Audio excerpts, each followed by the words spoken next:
Ko ngā take hauora, te take kua huitahi mai nei ko ngā tauira o te kaupapa Maripi Tuatini ki konei ki te poho o tuāriki ki te taha o ngā kaimahi hauora o te kōtuku hauora o Rangitāne. Ko te whaiake nei ko te rōngātu o ngā whakamarama. E mohi o pū tēnei tauira, tau te kaumārua i ngā tāmitanga o te mahi whakaweti ki ngā rangatahi Māori. I've been a victim of bullying.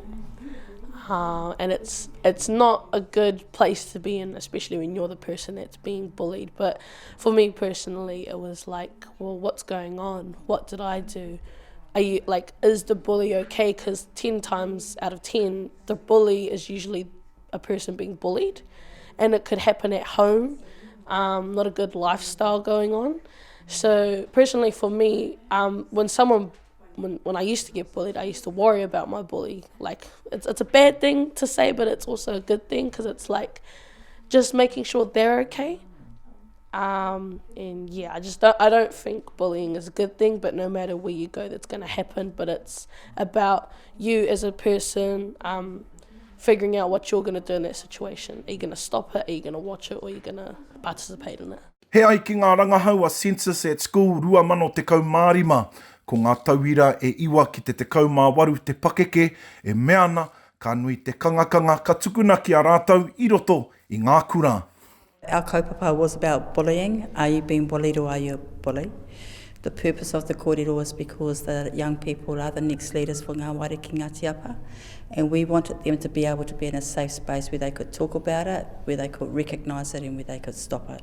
He mana tō te kupu, there's mana in the words that we're using, and reminding them as well that we are all in this together.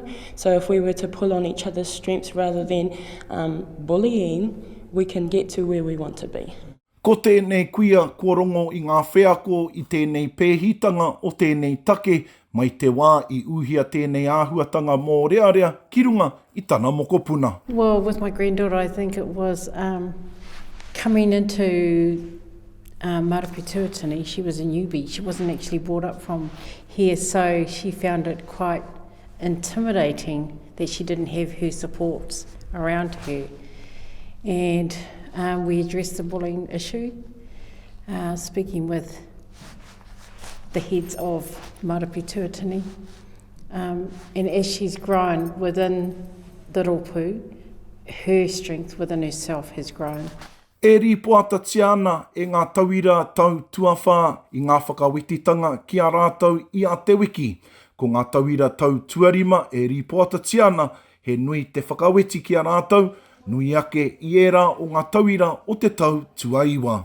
When I'm growing up, people saying stuff like, you're not Māori because of my skin colour, being not as dark as the others. So, but using that as fuel. I had my nan and my brother were my #1 supporters.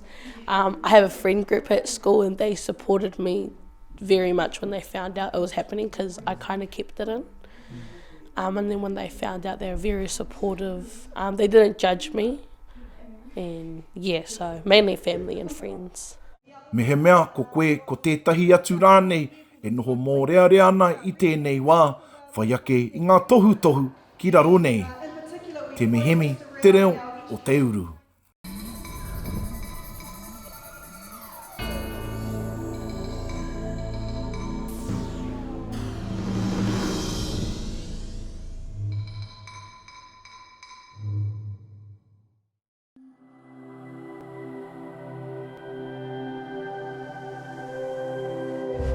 Ko te reo, te take.